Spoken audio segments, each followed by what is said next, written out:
Nah, materi berikutnya kita adalah identifikasi titik kritis. Dalam mengidentifikasi titik kritis ini, peran penting dari pendamping PPH itu sangat besar sekali. Jadi seolah-olah di sini para pendamping PPH ini adalah seorang detektif yang akan mengidentifikasi bahwa pelaku usaha tersebut memproduksi pangan atau produk yang benar-benar terhindar dari sesuatu yang diharamkan atau sesuatu yang haram.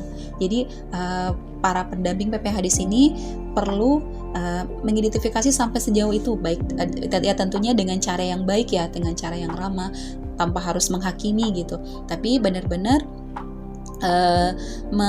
seperti detektif yang perlu mengedukasi juga para pelaku usaha bahwa mana nih Bapak Ibu bahan-bahan yang digunakan gitu, mana nih alat-alat yang digunakan atau tempat yang digunakan, apakah itu sudah benar-benar terhindar dari sesuatu yang diharamkan atau masih ada yang bersinggungan dengan sesuatu yang diharamkan atau yang najis.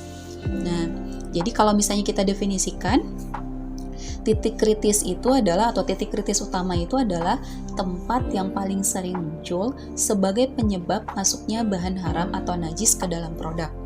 Di antaranya itu bisa dari bahan. Nah, pada bahan ini kata kuncinya apakah di sana ada pengolahan. Jadi jika ada pengolahan, biasanya bahan tersebut akan terkategori menjadi bahan yang kritis. Karena kan kita tidak tahu nih si bahan tersebut di dalam pengolahannya apakah dia ada kemungkinan terkontaminasi atau ada bahan tambahan atau bahan penolongnya yang mungkin merupakan bahan yang diharamkan. Nah, itu menjadi bahan yang kritis. Jadi jika suatu bahan dia jika suatu bahan tersebut dia ada pengolahan, berarti dia menjadi bahan yang kritis. Nah, bagaimana nih bahan yang kritis ini menjadi bahan yang positif? Sesuai dengan peraturan pemerintah tadi, bahan yang kritis tadi menjadi positif atau menjadi bahan yang positif list itu jika memiliki sertifikat halal, salah satunya. Nah, ini adalah sertifikat halal ini merupakan salah satu dokumen pendukung bahan nantinya yang kita gunakan untuk mengidentifikasi bahwa bahan tersebut layak digunakan sebagai bahan pada proses produk halal. Jadi, kemungkinan atau kecenderungan yang pertama dalam titik kritis utama itu adalah pada bahan. Kemudian pada proses produksinya, apakah proses produksi tersebut tidak tercemar dari bahan najis. Nah, kemudian jika tercemar, berarti dia harus ada penyucian secara syar'i. Kemudian bisa kita lihat juga dari penyimpanan dan pengangkutannya, apakah alat dan prasarana yang digunakan itu sudah suci atau terhindar dari najis atau bahan yang diharamkan. Baiklah, kita akan masuk ke dalam ketentuan bahan berdasarkan Undang-Undang Nomor Undang-Undang 33 Tahun 2014 Pasal 17 sampai 20. Di sini adalah ketentuan bahan pada proses produk halal, di mana berdasarkan undang-undang tersebut, bahan yang digunakan dalam proses produk halal itu terdiri dari 4 jenis kategori bahan. Yang pertama itu adalah jenis bahan baku, kemudian ada yang disebut sebagai bahan olahan, kemudian ada yang disebut sebagai bahan tambahan, dan yang ada yang disebut sebagai bahan penolong. Jadi para pendamping PPH di sini perlu mengetahui 4 jenis bahan ini. Jadi ada 4 kategori bahan. Nah, keempat bahan ini bisa bersumber dari bahan diantaranya yaitu dari hewan, dari tumbuhan, dari mikroba, atau bahan yang dihasilkan melalui proses kimiawi, proses biologi, atau proses rekayasa genetik. Nah, inilah ketentuan bahan yang perlu dipahami oleh para pendamping PPH. Di sini kemudian kita akan menjelaskan sedikit dari masing-masing jenis bahan yang digunakan. Nah, dalam mengidentifikasi jenis bahan yang digunakan, kita tadi kan tahu ada 4 jenis bahan, yaitu bahan baku, bahan olahan, bahan tambahan, bahan penolong. Nah, ketika para pendamping PPH diberi list oleh para pelaku usaha bahan-bahan yang mereka gunakan, kemudian nanti pendamping PPH mengklasifikasikan bahan tersebut apakah termasuk bahan baku kah, bahan olahan kah, bahan tambahan kah, atau bahan penolong. Nah, bagaimana nih kita mengklasifikasikan bahan tersebut menjadi 4 jenis ini? Yang pertama itu kita lihat adalah untuk definisi dari bahan baku itu sendiri. Nah, bahan baku itu adalah bahan yang digunakan dalam pembuatan produk, di mana bahan sepenuhnya terlihat dalam produk jadi atau merupakan bagian terbesar dari bentuk barang. Contohnya di sini kita ambil sambal sereh. Nah, sereh dalam sambal sereh itu menjadi kategori bahan baku karena dia banyak ya, serehnya diambil dan emang bahan jadi produk bakunya itu adalah sambal plus sereh dan bumbu-bumbu lainnya.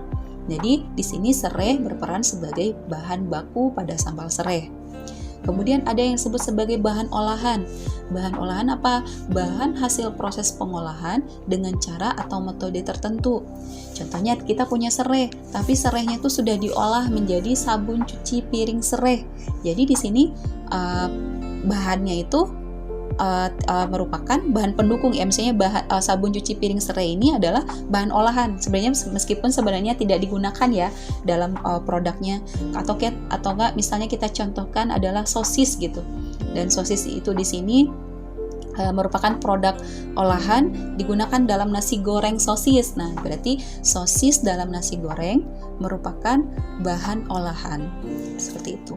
Kemudian ada yang kategori yaitu bahan tambahan. Nah, itu adalah bahan yang ditambahkan dengan sengaja ke dalam makanan dalam jumlah kecil dengan tujuan untuk memperbaiki penampakan, cita rasa, tekstur, dan memperpanjang daya simpan serta dapat meningkatkan nilai gizi seperti protein, mineral, dan vitamin.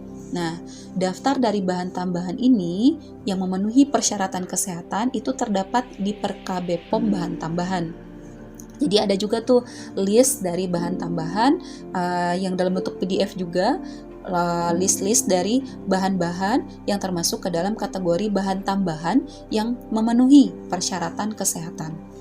Nah, contohnya gimana nih kalau kita masuk ke dalam contoh sereh tadi.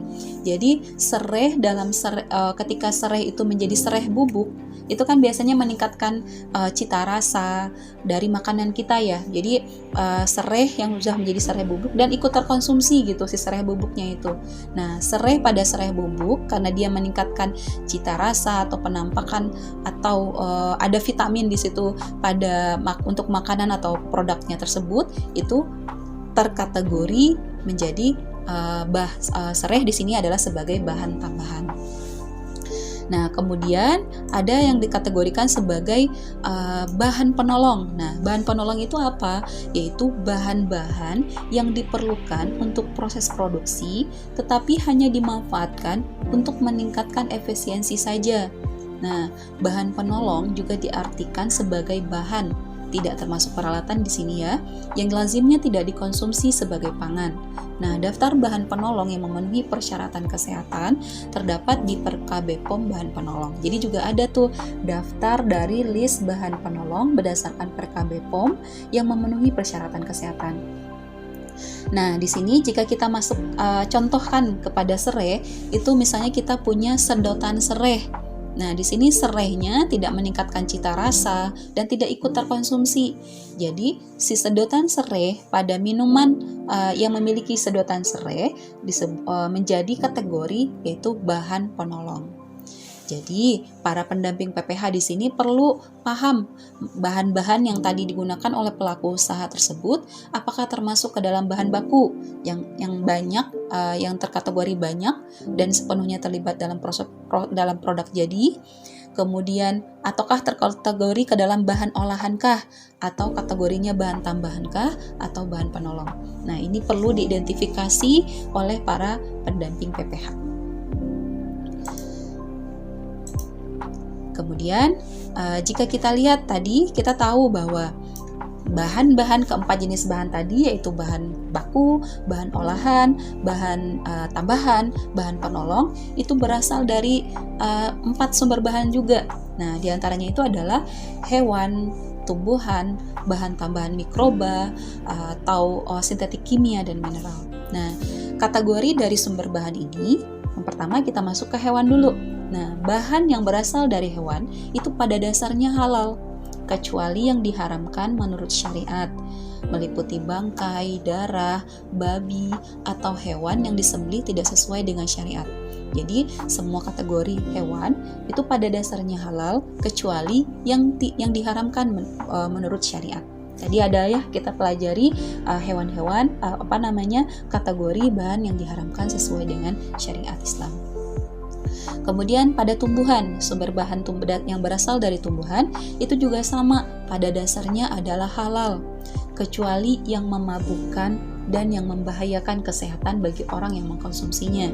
Jadi di sini semua tumbuhan juga halal, akan tetapi tidak memabukkan dan tidak membahayakan kesehatan bagi orang yang mengkonsumsinya. Kemudian yang ketiga yaitu bahan tambahan mikroba atau bahan yang dihasilkan melalui proses kimiawi, proses biologi, atau proses rekayasa genetik. Itu menjadi bahan yang diharamkan jika proses pertumbuhan atau pembuatannya tercampur atau terkandung atau terkontaminasi dengan bahan yang diharamkan. Nah, jadi ini penting para pendamping PPH perlu mentelusuri sampai sejauh ini apakah ini bahan mikroba atau bahan proses kimiawi yang digunakan oleh pelaku usaha tersebut benar-benar tidak tercampur atau tidak terkontaminasi atau tidak terkandung dengan suatu bahan yang diharamkan. Nah, dalam proses program self declare ini yang paling mudah diidentifikasi oleh pelaku usaha oleh pendamping PPH yaitu adalah melihat apakah ini bahannya punya sertifikat halal atau tidak. Jadi yang pertama itu adalah lihat apakah ini bahan yang digunakan punya sertifikat halal, karena kita membatasi bahwa bahan-bahan tersebut benar-benar terhindar atau tidak tercampur atau tidak terkandung dengan sesuatu yang diharamkan. Kemudian yang keempat yaitu adalah sintetik kimia, bahan dari sintetik kimia atau mineral. Nah, ini juga semua senyawa kimia murni atau mineral itu pada dasarnya juga halal, kecuali dalam proses produksinya menggunakan bahan yang haram. Nah, inilah yang perlu diidentifikasi oleh pendamping PPH sumber-sumber bahan yang digunakan oleh pelaku usaha. Nah, bagaimana nih cara para pendamping PPH mengidentifikasi bahwa bahan-bahan tersebut atau sumber bahan tersebut itu terkategori menjadi bahan yang kritis atau yang tidak kritis? Nah, poin pentingnya atau kata kuncinya ialah adakah pengolahan di bahan tersebut. Nah, jika bahan tersebut ada pengolahan, berarti bahan tersebut terkategori ke dalam sumber bahan kritis. Nah, jika suatu bahan terkategori menjadi sumber bahan kritis, bahan tersebut perlu memiliki dokumen pendukung bahan. Nah, dokumen pendukung bahan yang utama yaitu sertifikat halal. Jadi itulah yang nanti proses identifikasi oleh pendamping PPH pada kategori bahan ini.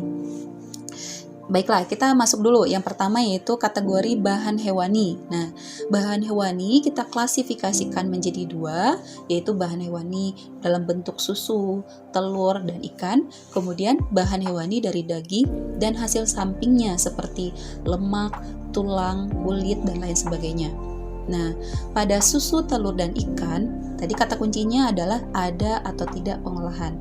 Nah, jika ada pengolahan, berarti susu, telur, dan ikan tersebut terkategori ke dalam sumber bahan titik kritis.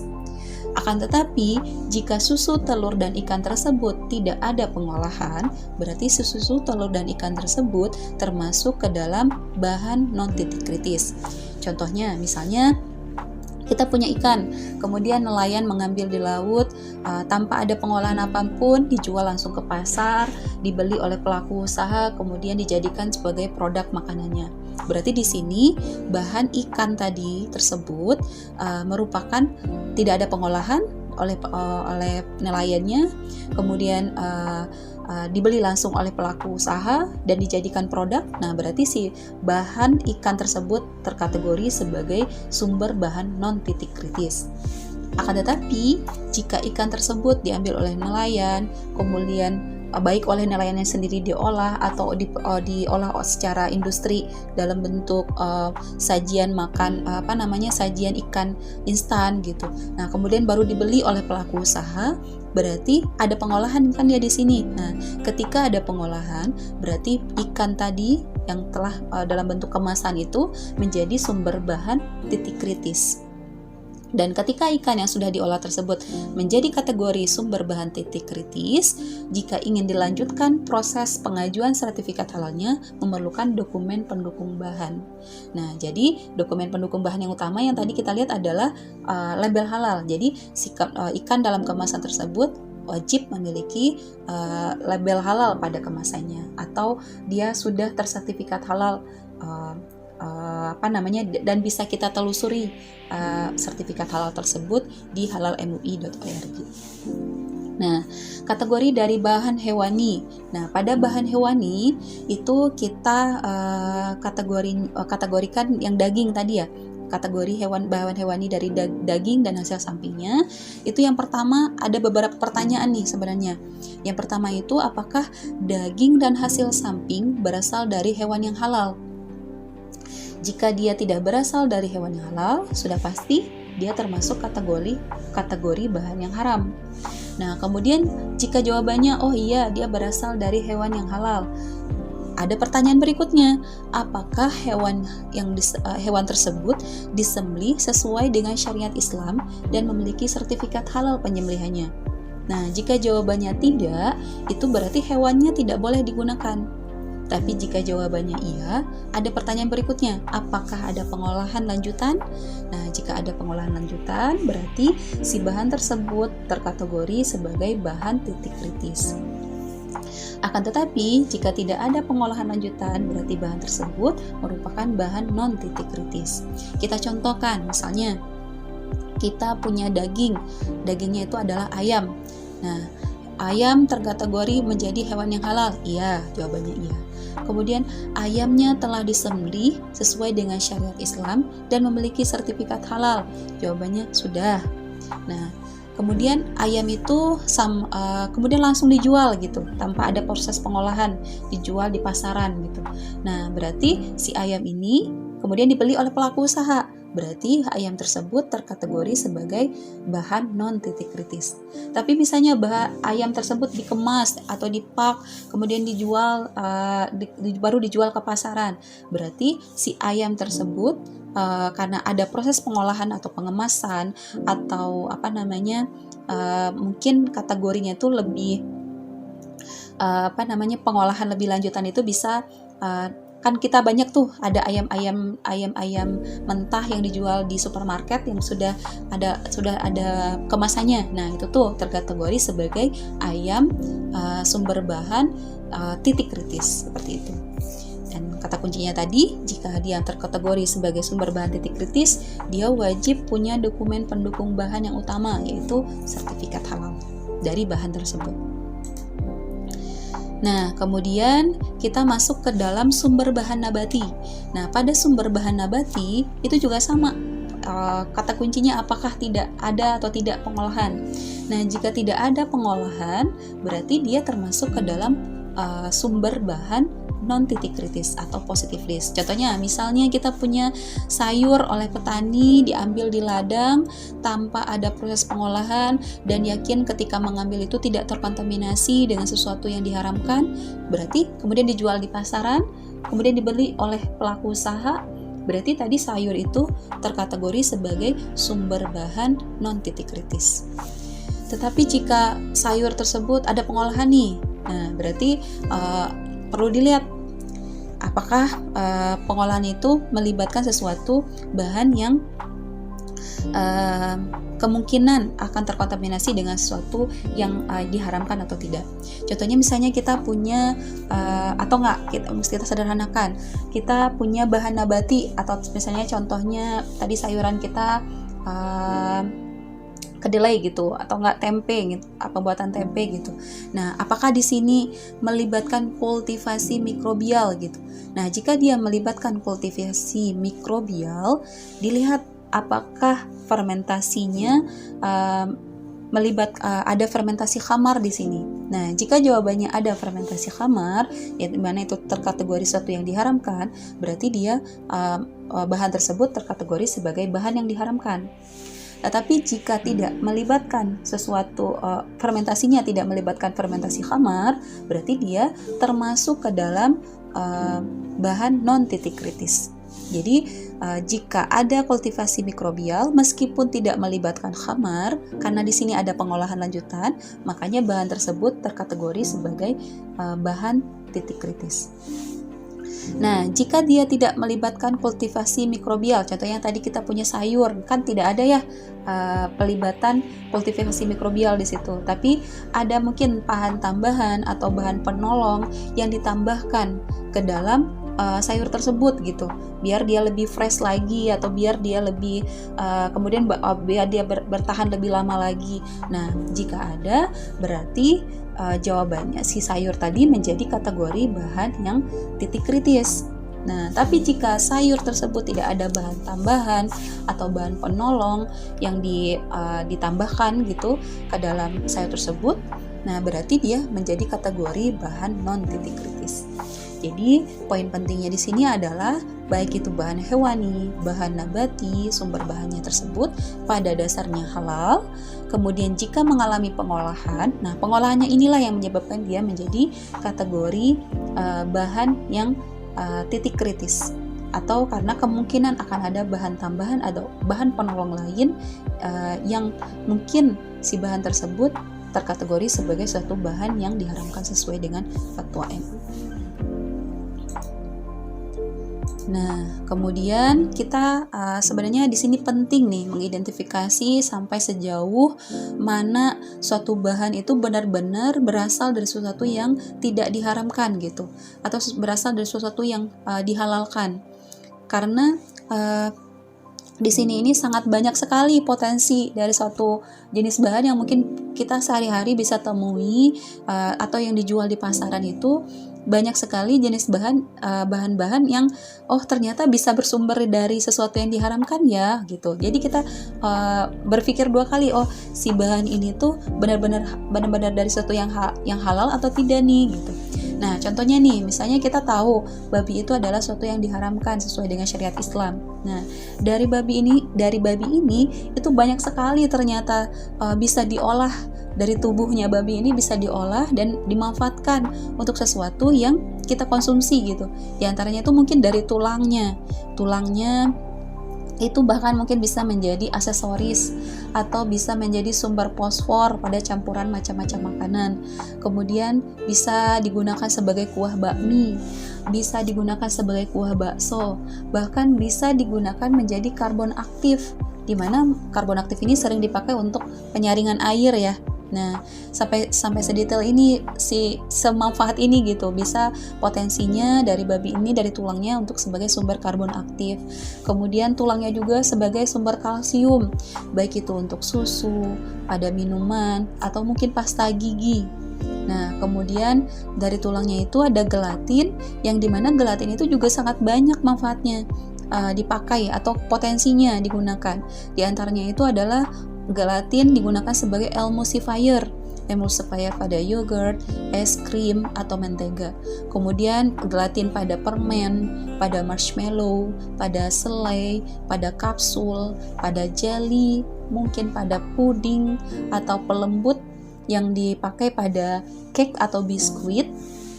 Kemudian si gelatin ini juga dapat digunakan sebagai stabilizer pada jus, pada sirup, pada margarin. Kemudian produk-produk yang lainnya itu bisa dari lemaknya juga dipakai. Nah, lemaknya ini digunakan untuk campuran sosis atau susu, pada roti, biskuit atau flavor. Kemudian shortening, digunakan juga untuk penyedap atau minyak babi, baik itu pencampuran vegetable oil, gorengan, bakpia, bakmoy, bakmi, dan bak-bak yang lainnya. Nah, itu juga ada digunakan oleh orang-orang dari lemak babi tersebut. Kemudian ya dagingnya ya mungkin yang pada umumnya itu bisa kita lihat langsung, itu bisa dicampur dengan daging sapi di pasaran atau di rumah makan, atau dicampur dengan menjadi bakso, jadi bacem, ham, atau pasta hati unggas, asam aminonya juga dipakai dari daging babi tersebut. Kemudian kikilnya aja bisa dijadikan sebagai sop kikil, rambak atau gelatin. Kemudian jeroannya pun bisa bermanfaat atau dimanfaatkan oleh orang-orang, itu diantaranya untuk paru-parunya untuk irisan bakso, enzimnya untuk media fermentasi. Makanya tadi penting itu media fermentasi dari suatu bahan nabati apakah benar-benar tidak berasal dari sesuatu yang diharamkan atau tidak. Kemudian enzimnya juga untuk rennet pada kasein, keju, whey atau laktos. Kemudian empedunya untuk taurin, pankreasnya untuk insulin, dan ususnya itu untuk casing pada sosis. Jadi ususnya bisa digunakan sebagai casing pada sosis. Kemudian bahkan bulunya itu ada sistein atau sistin yang dimanfaatkan. Kemudian sikat gigi, bisa jadikan bulu pada sikat gigi bahkan. Kemudian pada kuas, jadi ada kuas, sekarang tuh kuas yang ada label halalnya itu karena si kuas tersebut benar-benar tidak menggunakan bulu yang diharamkan, hewan yang diharamkan. Nah, kemudian bulunya juga sebagai jaket bulu juga ada yang menggunakan. Kemudian kulitnya, nah kulitnya ini kolagennya itu untuk digunakan sebagai bahan kosmetik. Kemudian kulitnya juga disamak untuk jaket, tas, sepatu atau dompet. Kolagennya tadi juga bisa dipakai untuk casing pada sosis, kemudian kulitnya juga bisa jadi krecek, rambak, dan gelatin. Bahkan darahnya pun itu ada digunakan sebagai sosis di jeroan atau media fermentasi juga si darahnya ini dalam dunia medis. Jadi sangat banyak bahan-bahan yang mungkin beredar, yang sering dipakai untuk kita konsumsi, tapi ternyata itu kemungkinan bisa berasal dari hewan yang diharamkan ini. Nah, inilah kenapa penting para pendamping PH itu mengidentifikasi sampai sejauh itu, mengidentifikasi bahwa bahan-bahan yang tadi digunakan oleh pelaku usaha benar-benar terhindar nih dari bahan-bahan yang sumbernya adalah bahan-bahan yang diharamkan tersebut. Nah, tadi kita tahu nih babi atau bahan yang diharamkan tersebut sangat banyak ya potensinya digunakan untuk berbagai macam bahan yang digunakan. Nah, para pendamping PPH juga perlu tahu ada sebenarnya daftar nama babi lain yang dilansir dari laman resmi halaman MUI. Jadi ada sebutan untuk bahan yang berasal dari babi itu di ingredient mungkin dari suatu bahan makanan tertulisnya bukan babi tetapi nama-nama ini. Nah, diantaranya itu ditulis sebagai pig, pork, swine, hog, boar, lat, bacon, ham, sow milk mungkin. Sow milk itu adalah susu babi. Porcine. Nah, porcine ini yang sering nih. Porcine ini adalah sesuatu yang berkaitan atau yang berasal dari babi dan banyak ditemukan di obat-obatan. Jadi biasanya kalau ingredient pada obat-obatan itu ketulisnya adalah porcine. Nah, porcine ini adalah nama lain dari babi, nama lain dari sesuatu yang berasal dari babi. Kemudian ada yang disebut sebagai bak, ada char-siu, cunyuk, zurou, doeji, tonkatsu, tonkotsu, yakibuta, noraniku, nibuta, B2.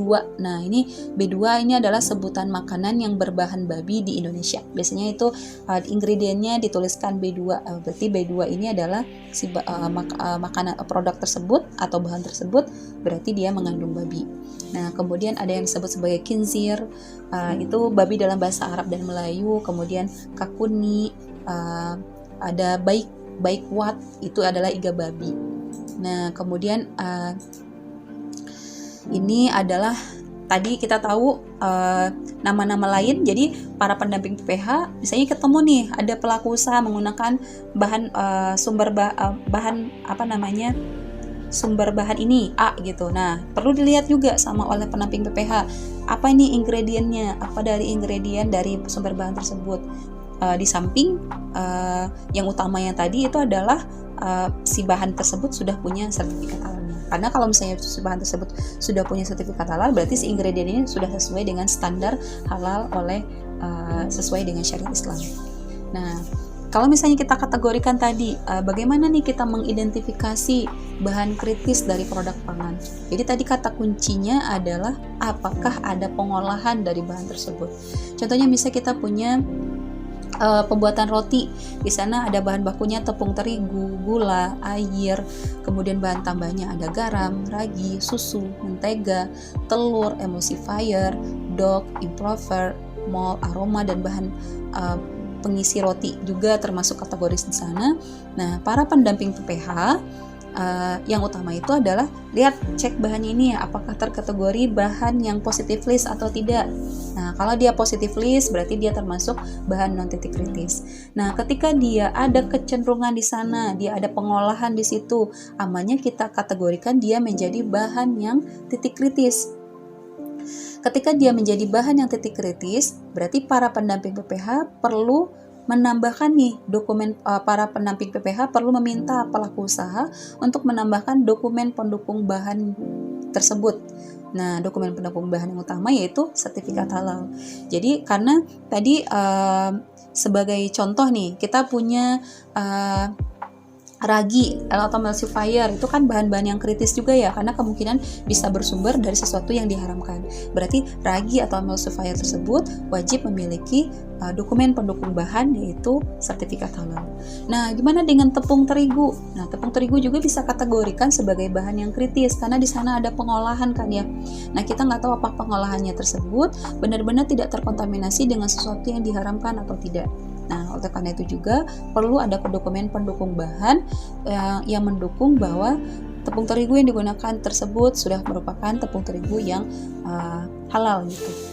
Seperti itu. Nah, ini kita bisa tinjau dari segi apapun jenis produk yang dihasilkan oleh pelaku usaha, baik itu biskuit, baik itu cake, baik itu produk keripik tempe, atau produk terasi, atau kecap, atau apapun bahan produk yang diidentifikasi yang dihasilkan oleh pelaku usaha, itu perlu dirunut dari bahan-bahan yang digunakan, kemudian diklasifikasikan bahan-bahan tersebut, apakah itu bahan baku, tambahan atau penolong, kemudian diidentifikasi bahwa bahan tersebut merupakan bahan yang positif list kah atau bahan yang kritis kah. Dan jika dia termasuk ke dalam bahan yang kritis, berarti dia wajib punya dokumen pendukung bahan.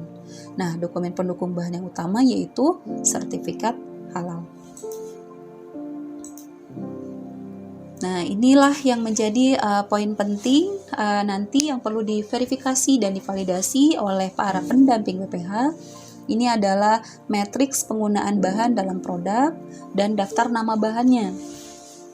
Di sini para pendamping PPH itu mengisi matriks ini. Jadi nanti bisa pelaku usaha sama pendamping PPH sama-sama saling meng-cross check nih. Meskipun sebenarnya tugas utamanya itu adalah pendamping PPH yang akan meng-cross checknya, yang mengisinya adalah pelaku usaha yang dibantu oleh pendamping PPH. Di sini di list nama bahan yang digunakan apa saja dari produk yang dihasilkan oleh pelaku usaha. Sederhananya contohnya misalnya kita punya soto ayam, berarti soto ayam tersebut bahannya apa saja nih, yang pasti ada ayamnya gitu, kemudian ada bumbu-bumbu penambahnya, kemudian ada air juga. Nah, disinilah nanti di list tuh nama-nama bahan yang digunakan dari produk yang dihasilkan oleh pelaku usaha. Kemudian dari daftar nama bahan tersebut diidentifikasi. Yang pertama, apakah dia termasuk kategori bahan bakukah, bahan olahankah, bahan penolongkah, atau bahan tambahankah? Nah, keempat kategori ini yang tadi sempat dibahas juga, para pendamping PPH wajib atau harus paham memisahkan apakah ini termasuk bahan baku, apakah ini bahan tambahan, apa bahan olahan, atau bahan penolong. Kemudian para pendamping PPH mengidentifikasi produsennya, bisa dari pasar tradisional atau bisa dari suatu industri atau dari pabrik gitu. Nah, diidentifikasi, kemudian dari negara mana si bahan tersebut berasal. Kemudian di sini kita kategorikan apakah si bahan tersebut menjadi bahan yang kritis atau tidak. Nah, jika dia menjadi bahan yang tidak kritis, dia tidak perlu jika dia tidak terkategori ke dalam bahan yang tidak kritis, itu tidak perlu ada dokumen pendukungnya.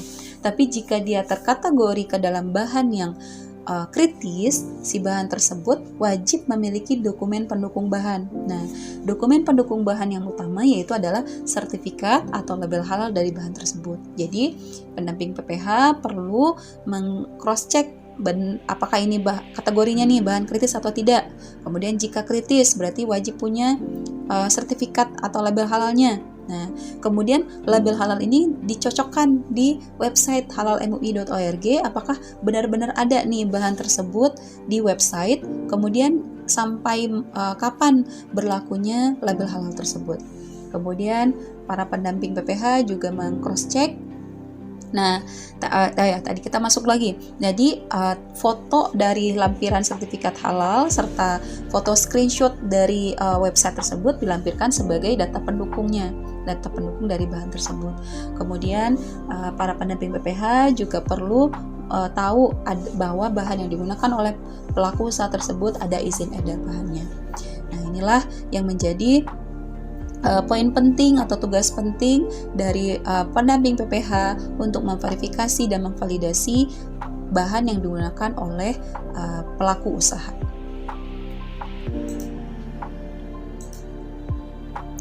Nah, itulah kategori info atau informasi penting yang perlu dipahami oleh para pendamping PPH mengenai bahan kritis. Nah, di situ para pendamping PPH seolah di sini adalah seorang detektif. Itu sebenarnya ialah banyak mencari tahu dari pelaku usaha bahwa bahan-bahan yang mereka gunakan diantaranya itu adalah bahan-bahan yang benar-benar terhindar dari sesuatu yang diharamkan dan benar-benar terkategori ke dalam bahan yang aman atau yang bahan yang sehat. Seperti itu.